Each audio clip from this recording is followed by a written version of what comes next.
Ici, c'est tous les jours mercredi. Voici le leitmotiv des militaires et des civils basés à Trapani, en Sicile. En effet, depuis le lancement de l'opération Unified Protector menée par l'OTAN, les membres de la base travaillent ici sans relâche, tous les jours, y compris les week-ends.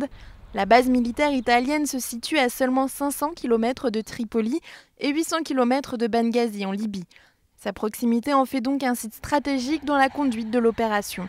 Des avions de chasse et des AWACS y décollent quotidiennement.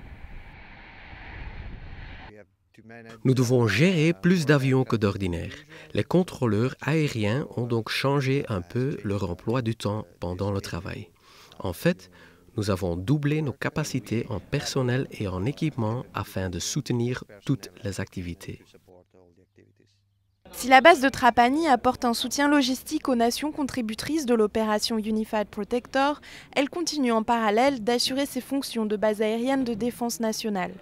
Plus de 2000 personnes travaillent ici et sur place, des espaces sont répartis entre les avions de chasse italiens et ceux d'autres nationalités comme le Canada. Les AWACS de l'OTAN décollent également de la base et sont basés ici en permanence. Le décollage et l'atterrissage de tous les avions sont gérés à partir de cette tour de contrôle. La base assure également le soutien logistique des forces sur place, comme la restauration ou encore l'aide médicale d'urgence. Cet hélicoptère est à disposition et des médecins sont prêts à intervenir à tout moment. Des soins spécifiques sont également disponibles, comme cet équipement ophtalmologique, afin que les pilotes puissent tester leur vue avant le décollage. Ici, une majorité d'Italiens, mais également d'autres nationalités collaborent ensemble. Cette coopération est multiculturelle et doit donc être gérée de façon efficace. C'est très important car nous sommes dans la même coalition. Nous avons ainsi la possibilité d'échanger nos compétences professionnelles ainsi que la culture.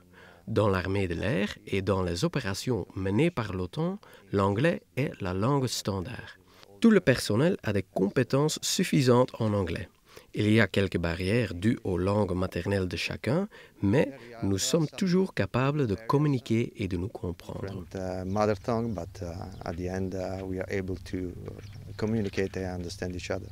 Ce n'est pas la première fois que l'Italie met à disposition la base de Trapani aux forces alliées de l'OTAN.